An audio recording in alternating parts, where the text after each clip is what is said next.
자, 202페이지 의사표시의 불일치에서 진이 아닌 의사표시죠. 일단 개념은 의사와 표시가 불일치됐고요. 그 사실 뻔히 알면서 하는 것이 진이 아닌 의사표시입니다.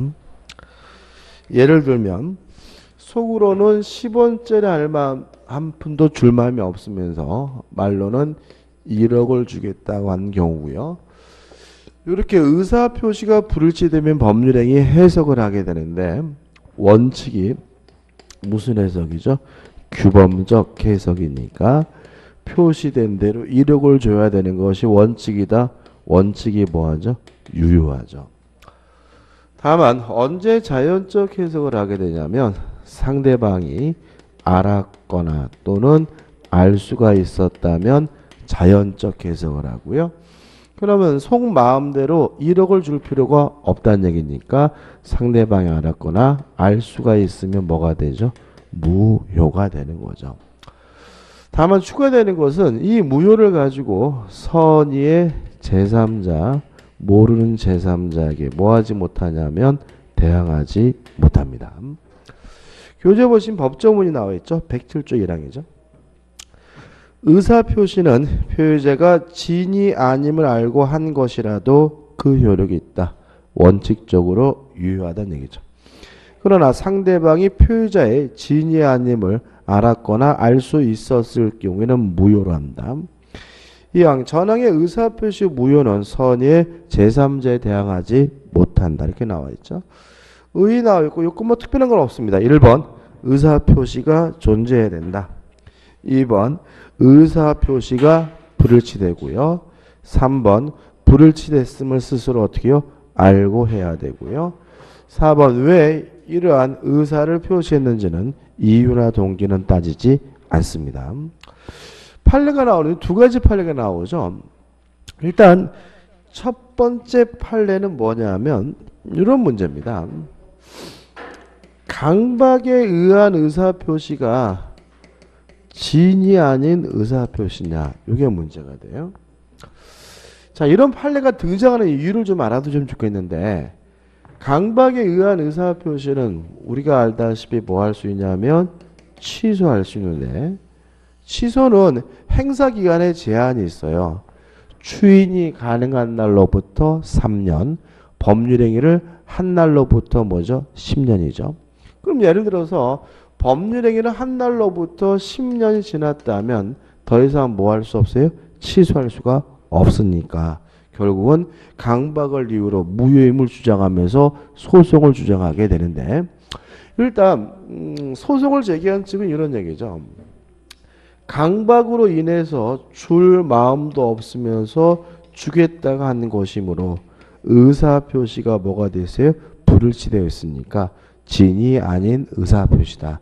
이런 것에 이런 주장에 대해서 우리 판례는 강박에 의해서나마 일정한 의사가 형성되고 그러한 의사에 따라서 뭐가 이루어졌어요? 표시가 이루어졌다면 의사표시가 뭐가 되어 있는 거예요? 합치되어 있는 것이니까 뭐가 아닙니까? 진이 아닌 의사표시가 아니다. 따라서 강박을 당했으면 강박을 이유로 뭐 할 수는 있어요? 취소할 수 있을지언정 그것이 진이 아닌 의사표시라는 이유로 뭐인 것은 아니에요? 무효인 것은 아니다. 이렇게 되는 거거든요. 자, 왜 이렇게 이해하냐면 이렇게 되는 거죠. 전체를 놓고 진짜 줄 마음이 있느냐 없느냐 이렇게 따지는 것이 아니라 특정단 행위와 의사표시와 관련된 뭐죠? 진이다. 따라서 강박에 의해서는 어떻든 일정한 의사가 형성이 되고 그 의사에 따라서 뭐가 이루어졌어요? 표시가 이루어졌다면 의사표시가 뭐가 된 거예요? 합치된 거다. 이렇게 되는 거거든요. 그래서 교재 한번 읽어보면 첫 번째 판례입니다.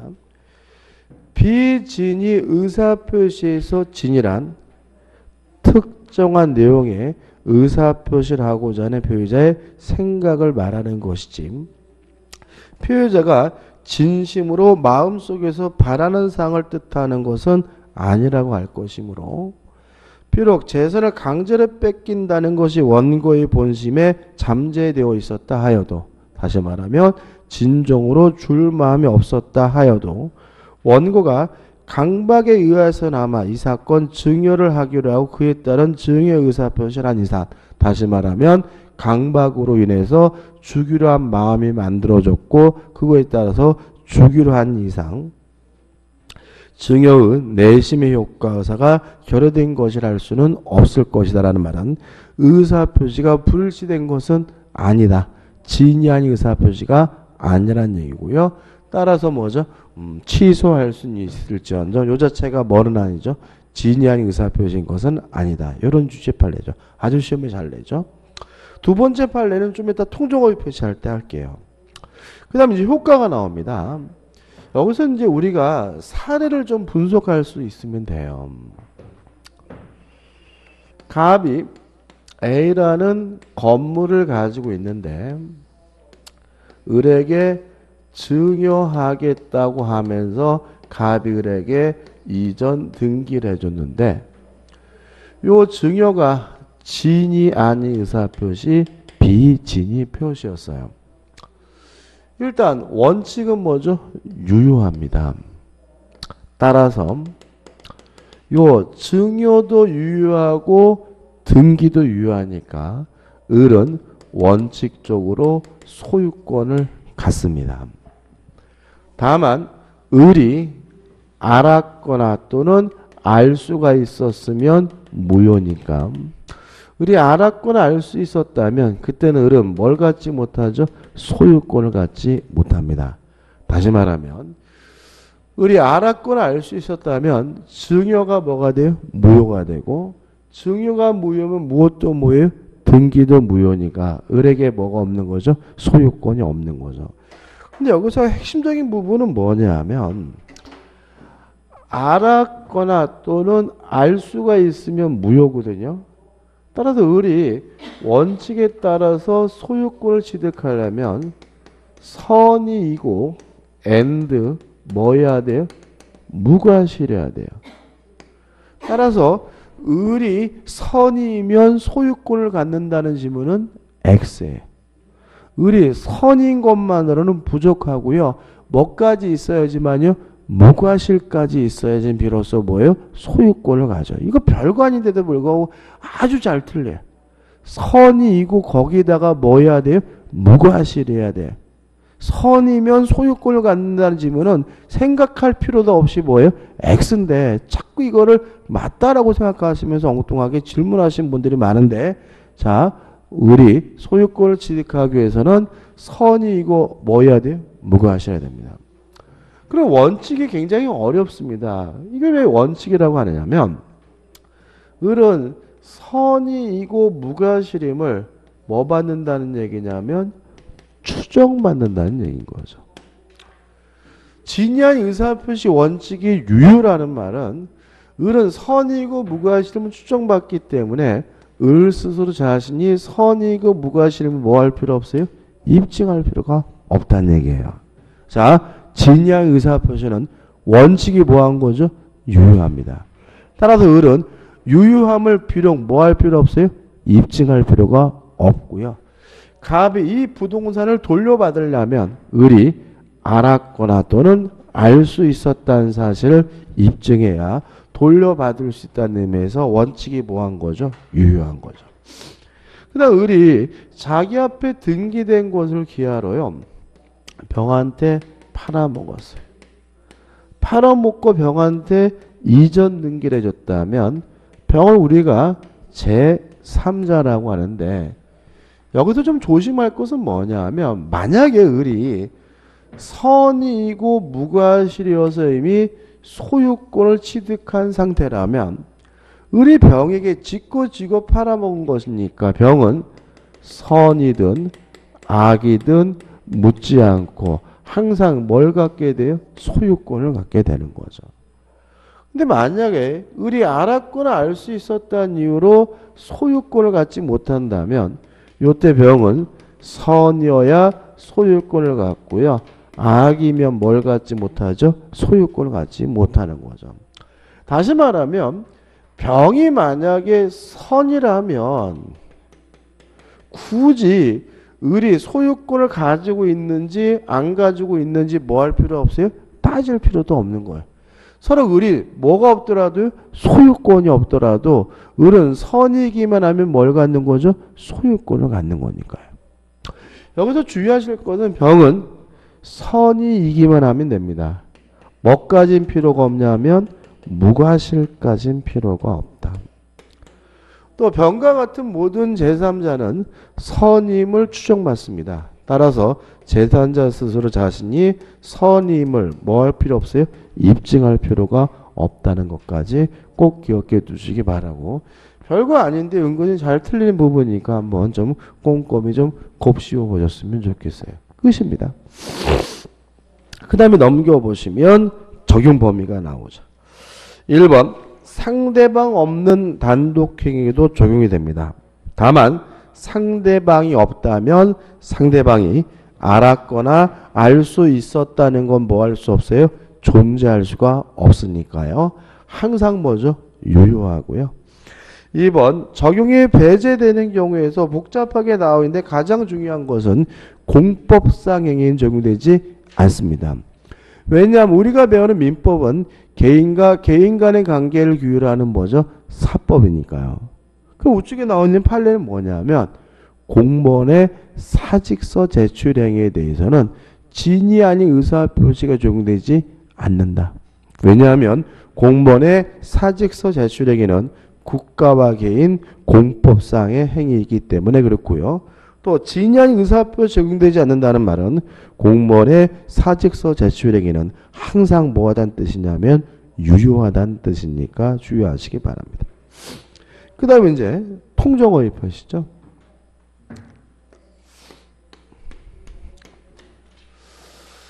자, 의사와 표시가 불일치됐고요. 그 사실을 알면서 했다는 것까지는 진이 아닌 의사표시와 같습니다. 추가되는 것은 뭐냐면 상대방과 통정 짜고 하는 거죠. 따라서 진이 아닌 의사표시가 거짓말이라면 통정어휘 표시는 상대방과 짜고 하는 거짓말을 말하고요. 효과는 항상 예외 없이 무효입니다.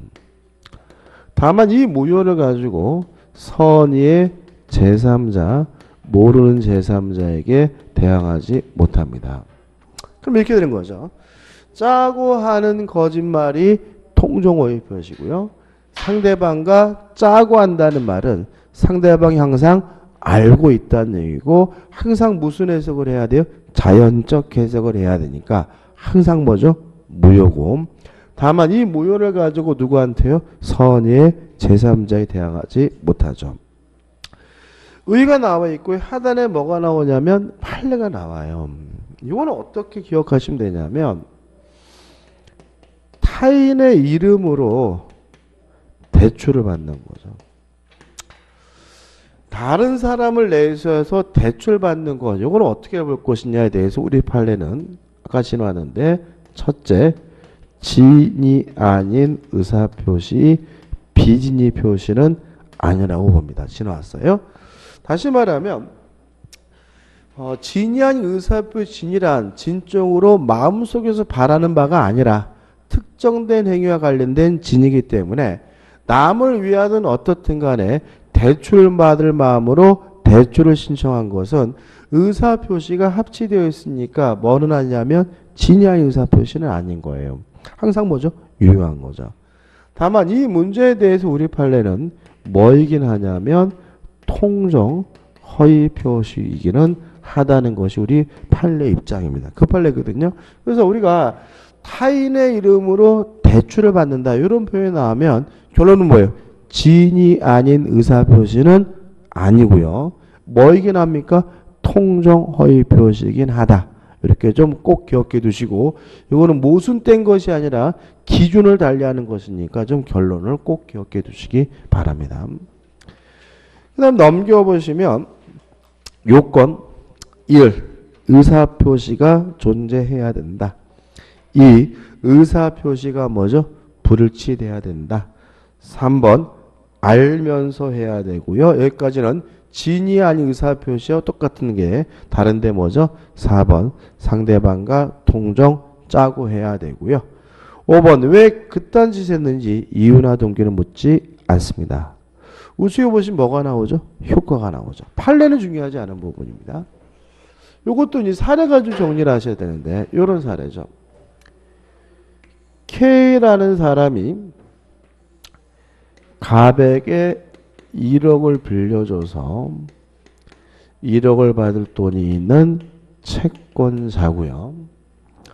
갑이 돈을 갚아야 되는데 갚기 싫어요. 다만 안 갚으면 자신이 소유하고 있는 요 아파트를 K가 경매할 것 같아요. 강제 집행할 것 같아요.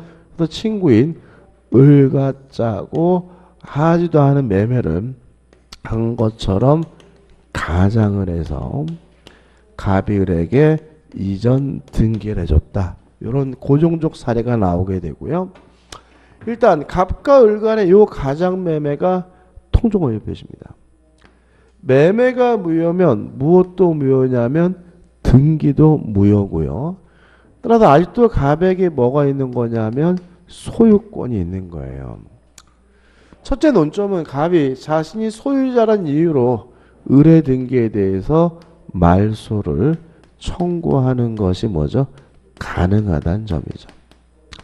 왜냐하면 갑이 을에게 등기해 놓은 것은 뭐가 아니냐면 불법 원인급여가 아니기 때문에요. 자, 우리가 채무회피, 돈을 안 갚으려고 하는 행위는 인간 본성에 바르니까 뭐하지 않죠? 반사회적이지 않죠. 따라서 갑이 을에게 가짜로 등기해 놓은 것은 통정어휘 표시여서 무효인 것이지 요 자체가 뭐인 것은 아니에요? 반사회적인 것은 아니므로 갑이 을에게 등기해 놓은 것은 뭐가 아니에요? 불법 원인급여가 아니기 때문에 갑 스스로 무효라고 주장하면서 을의 등기에 대해서 뭐 할 수 있습니까? 말소를 청구하는 것이 뭐죠? 가능하다. 꼭 기억해 두셔야 되고요. 그 다음 채권자도 갑, 을의 등기에 대해서 말소를 청구할 수가 있는데 주의하실 것은 갑을 대의해서 을의 등기에 대해서 말소를 청구할 수가 있고요. K가 을에게 직접 말소해달라고 뭐 할 수는 없어요? 청구할 수가 없다는 거 주의하시기 바라고. 그 다음에 이러한 갑의 행위는 뭐이기도 하죠? 사해 행위이기도 한 거죠. 다시 말하면 채무자가 돈을 갚기 싫어서 재산을 도피시킨 사해행위이기 때문에 사해행위라는 이유로 취소하는 것이 가능하다는 것이 우리 판례 입장임을 주의하시기 바랍니다. 그 다음 을이 자기 앞에 등기된 것을 기하로요. 병한테 팔아먹었어요.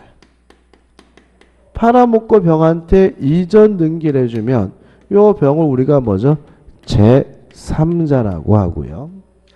병이 만약에 선이라면 확정적으로 뭘 갖습니까? 소유권을 갖습니다.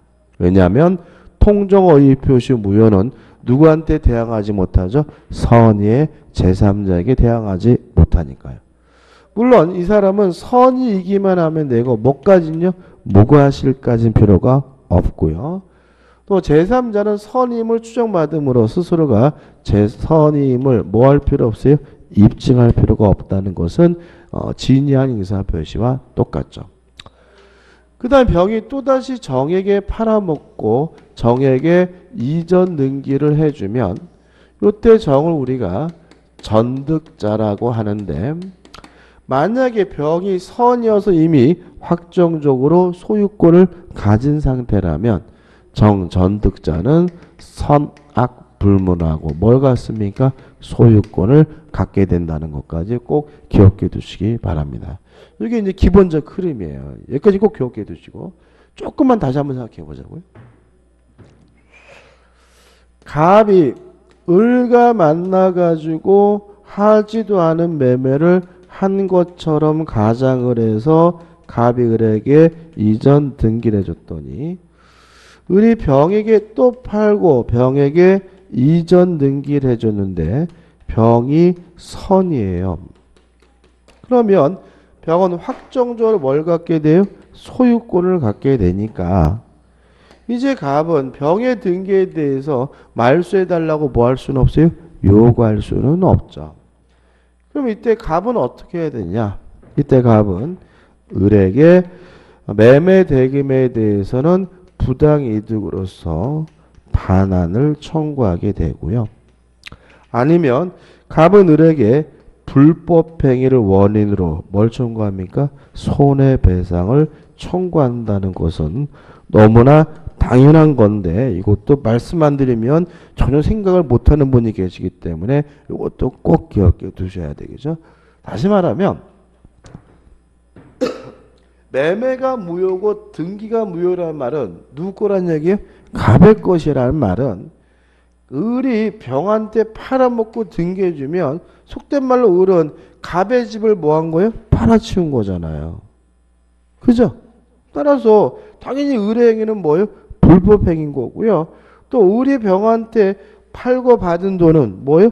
부당이득이니까 갑은 을에게 돈 달라고 뭐 할 수 있어요? 요구할 수 있으면 너무나 뭐죠? 당연한 건 거죠. 그죠? 좀 유의하시기 바라고. 교재 보시면요. 이러한 내용이 우측에 207페이지부터 나오니까 한번 읽어보시고 넘겨보시면 208페이지에 이제 3번 해가지고 허위 표시에서의 선유 제3자 의미가 나와 있거든요. 자, 이건 무슨 문제냐면 병을 제3자라고 하는데 이 제3자가 누구냐? 이 문제예요. 일단 갑과 을 당사자는 제3자가 아닙니다. 또 을에서 병으로 만약에 상속으로 넘어왔다면 제3자가 아니에요. 왜 그러냐면 상속은 민사상 법적주의도 뭐예요? 승계시키죠. 아버지가 당사자면 상속받은 사람도 뭐 해야 돼요? 당사자야 되는 거예요. 그래서 당사자와 상속받은 사람 포괄승계는 뭐가 아닙니까? 제3자가 아닌 거고요. 그 다음에 유의하실 것은 요 K도 뭐가 있냐면 제3자가 아니라는 점입니다. 자, 왜 그러냐면 당사자와 포괄승계를 제외한 사람 중에서 새롭게 이해관계를 가진 사람만이 뭐냐면 제3자예요. 다시 말하면 제3자가 되려면 뭐 해야 돼요? 새로워야 되거든요. 그래서 요 병과 정처럼 통정허위 표시 후에 이해관계를 갖게 된 사람은 새롭기 때문에 뭐가 됩니까? 제3자가 되지만 K처럼 가장매매 전에 돈을 빌려준 사람은 새롭지 않기 때문에 뭐가 아닌 거예요?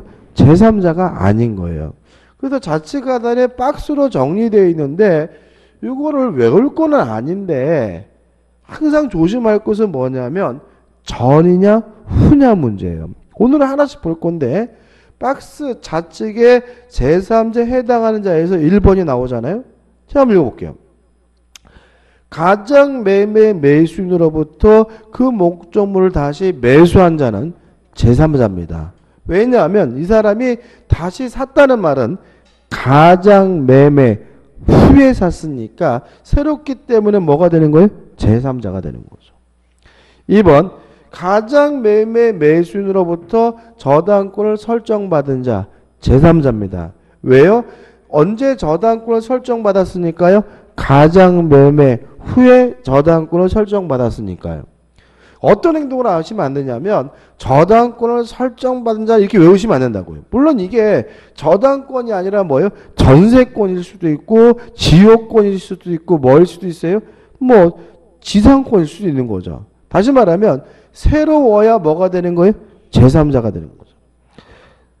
3번 읽어보셨고 4번 가장매매 매수인으로부터 가등기를 취득한 자 제3자입니다. 왜 이 사람이 제3자인 거예요? 가장매매 후에 가등기를 했으니까요. 물론 시험에 어떻게 나온 줄 느끼세요? 가장매매 전에 가등기를 한 자. 그럼 뭐가 돼요? X가 되는 거죠. 가장 매매 전에 가던 길한 사람은 새롭지 않기 때문에 뭐가 아닌 거예요? 제3자가 아닌 거예요. 뭐 또 나올 수도 있겠죠. 그 다음에 나머지 것들은 더 이상 볼 게 없어요. 그 다음 우측에 보시면 제3자에 해당하지 않는 자가 나오잖아요. 1번 가장 양수인 일반 채권자는 요 K를 말해요. 양도인의 일반 채권자든 양수인의 일반 채권자든 제3자가 아닌 것으로 봅니다. 그 다음 2번 가장 매매기한 손해배상 채권의 양수인. 이거 외우시는 게 좋은데 뭐냐면 요거예요. 요거. 지금 을이 병한테 팔아먹고 이전 등기에 대해서 병이 선이어서 소유권을 가졌어요. 그러면 갑은 을에게 불법행위를 원인으로 뭘 청구할 수 있어요? 손해배상을 청구할 수 있는데 요 손해배상 청구권을 예를 들어서 정에게 양도했다면 요 정이 누구냐면 가장 매매기한 손해배상 채권의 양수인입니다. 이 사람은 뭐가 아니냐면 제3자가 아니에요. 왜 아니냐면 이해관계가 없어요. 제3자는 뭐냐면 무효로 인해서 손해를 볼 위험이 있는 사람만이 제3자입니다. 만약에 무효면 유리한 경우 무효가 되어야 좋은 사람은 이해관계가 없는 사람이기 때문에 뭐가 아닌 거예요? 제3자가 아닌 거예요. 만약에 갑이 을에게 갑이 을에게 손해배상을 청구하려면 요 매매가 무효여야 손해배상을 청구할 수 있는 거잖아요. 그죠? 그러면 무효여야 손해배상을 청구할 수 있다. 이 채권을 양수한 사람은 무효면 좋은 사람이지 무효로 인해서 뭐 보는 사람이 아니에요? 피해를 보는 사람이 아니기 때문에 이해관계가 없기 때문에 뭐가 아닌 거예요? 제3자가 아닌 거예요. 그냥 이거 외워두시는 게 좋아요. 그 다음에 제3자를 위한 계약에서 수익자는 처음부터 포함되어 있는 사람이기 때문에 새롭지 않기 때문에 제3자가 아니고요. 4번 채권의 가장 양도에 있어서 채무자는 언제 돈 빌렸냐면 가장 양도 전에 돈을 빌렸기 때문에 새롭지 않기 때문에 뭐가 아니에요? 제3자가 아니고요. 5번 저당권 등 제한물권의 가장 폭이 있어서 기존의 후순위 제한물권자죠. 그러면 기존이라는 말은 가장 포기 전에 이미 제한물권을 취득했다는 얘기고요. 따라서 이 사람도 기존이라는 말 속에서 새롭지 않기 때문에 뭐가 아니에요? 제3자가 아닌 거예요. 5번 채권의 가장 양수인으로부터 추심을 위하여 자시 채권을 양수한 자인데 이거 우리가 신탁행위라고 하고요. 채권 자체를 양수한 바가 없기 때문에 이 사람도 제3자가 아닙니다. 그다음 우측에 4번 철회 통종어의 표시는 철회하는 것이 가능합니다. 왜냐하면 철회란 효과가 발생하기 전에 효과 발생을 막는 것을 말하고요. 통종어의 표시 항상 뭐죠? 무효죠. 아무런 효과가 없으니까 뭐 할 수 있죠? 철회할 수가 있고요. 5번 적용 범위에서 조심할 것은 상대방 없는 단독행위, 상대방 없는 의사표시는 적용되지 않는다. 왜냐하면 통종어의 표시는 상대방과 뭐 해야 돼요? 통종 짜야 되죠. 상대방이 없다면 뭐 할 수 없어요? 짤 수가 없으니까요. 그 다음에 구별 개념에서 1번에서 뭐가 나오냐면 은닉행위가 나오죠. 갑이 소유하고 있는 A 건물을요, 을에게 증여를 하고 싶습니다. 근데 증여하고 싶다고 증여하면 증여세가 많이 나오니까 갑과 을이 짜고 하지도 않은 매매를 한 것처럼 가정해서 갑이 을에게 이전 등기를 해주면 요 가장 매매는 통종어의 표시여서 무효예요. 근데 문제는 등기가 무효가 아니라 뭐죠? 유효하죠. 자, 왜 유효하냐면 갑이 을에게 소유권을 넘겨준다는 점에서 의사표시가 합치되어 있으니까. 이게 무슨 말이냐면 지금 갑과 을의 의사는 증여죠. 근데 매매하는 것처럼 가장이 있으니까 의사표시가 불지했으니까 매매는 통정어휘 표시여서 무효잖아요. 그죠? 그죠? 근데 문제는 증여도 매매도 갑에서 을로 소유권을 이전하고자 하는 것이거든요. 다시 말하면 증여도 매매든 갑에서 을로 소유권을 이전한다는 점에서는 의사표시가 뭐가 되어 있어요? 합치되어 있으니까 등기는 뭐 한 거예요? 유효한 거예요. 그럼 그 원인이 뭐냐? 그 원인은 요 증여인데 요 증여는 숨어 있다 그래서 뭐라는 거죠? 은닉행위라고 하고 증여는 무효가 아니라 뭐죠? 유효한 거죠. 다시 말씀드리면 증여할 마음으로 매매한 것처럼 해서 을 앞에 등기를 해주면 매매는 통정어휘 표시여서 무효지만 수매인은 증여는 유효한데 증여를 우리가 뭐죠? 은닉행위라고 하고요. 우리 자기 앞에 등기된 것을 기하러요. 병한테 팔아먹고 병에게 이전 등기를 해주는 것은 지가 팔아먹는 것이니까 이때 병은 선이든 악이든 묻지 않고 항상 뭘 갖게 됩니까? 소유권을 갖게 된다는 것까지 기억해 두시면 되겠죠. 끝입니다. 그 다음 넘겨보시면 뭐가 나오냐면 신탁행위가 나와요. 신탁행위 한번 제가 읽어보면 이렇게 돼 있거든요. 어떤 경제적 목적을 달성하기 위하여 상대방에게 그 목적 달성에 필요한 정도를 넘는 권리를 이전하면서 이렇게 나와 있는데 키가 되는 거는 뭐죠? 넘는 권리입니다. 다시 말하면 신탁행위라는 것은 주고자 하는 것보다 큰 것을 주는 척하는 것을 우리가 신탁행위라고 하고요.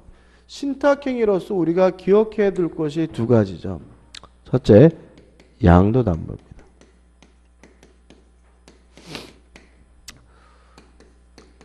을이 갑에게 1억을 빌려주고요. 1억을 담보할 목적으로 갑 소유 A 부동산에 대한 소유권을 을에게 이전해 줬다면 소유권을 이전하는 것을 우리가 뭐죠? 양도라고 하는 거니까 이걸 우리가 뭐라 그러냐면 양도담보라고 하는 거죠. 다시 말하면 양도담보란 소유권을 이전하는 방식으로 이루어지는 담보가 뭐죠? 양도담보입니다. 문제는 지금 갑과 을의 의사는 담보를 설정하고 싶은데 대외적으로는 소유권 자체가 넘어가 있는 것처럼 보이기 때문에 의사표시가 불시된 것으로 이해한다면 이것도 통정어휘 표시로서 뭐가 되냐면 무효가 되거든요. 근데 우리 판례에 따른다면 통정어휘 표시가 되려면 아무것도 안 주면서 주는 척하는 것만 통정어휘 표시라는 거죠. 실제로 주고자 하는 것이 있는데 주고자 하는 것보다 큰 것을 주는 척하는 것은 통정어휘 표시가 아니라 신탁행위이기 때문에 무효가 아니라 유효라는 것이 우리 판례 입장입니다. 지금 갑이 을에게 아무것도 안 주는 게 아니라 뭘 설정해 주고 싶은 거죠? 담보를 설정해 주고 싶은 거죠.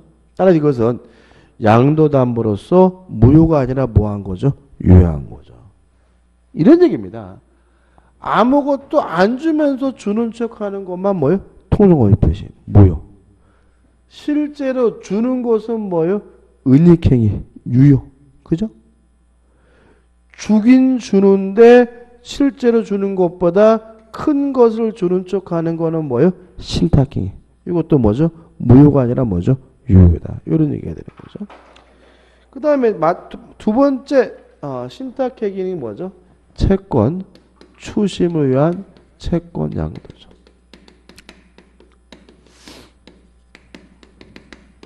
이런 얘기죠.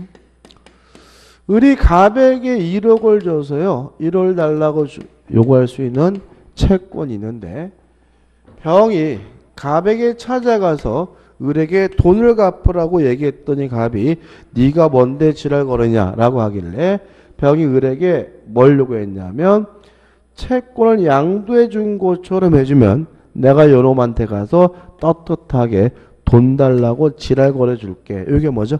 채권 추심을 위한 뭐죠? 채권 양도. 실제로 우리 병에게 주고자 하는 것은 뭐예요? 대신 돈을 받을 수 있는 뭐예요? 대리권 정도인데 채권 자체가 넘어가 있는 것처럼 보이니까 이것도 주고자 하는 것보다 큰 것을 주는 쪽 하는 거기 때문에 통정어휘 표시가 아니라 뭐예요? 신탁행위고 신탁행위는 뭐죠? 모가 아니라 뭐죠? 유효다. 이렇게 되는 거죠. 끝입니다. 그 다음에 사행이 나와 있죠. 채무자가 돈 갚기 싫어서 재산을 도피시키는 걸 우리가 뭐죠? 사행이라고 하고 사행위는 채권자가 뭐 할 수 있죠? 취소할 수 있는데 이걸 우리가 채권자 취소권이라고 하죠. 시험에 잘 나오는 거는 뭐죠? 이 부분이죠. 통정어휘 표시는 사행위로서 뭐 할 수 있어요? 취소하는 것이 뭐죠? 가능하다. 이 정도만 기억해 두시면 되고요. 그 다음에 이제 뭐가 나오죠? 착오가 나오는데 착오를 쉬었다 보죠. 그죠? 또 시작하면 탄성 걸리니까 쉬었다가 착오를 보도록 하겠습니다.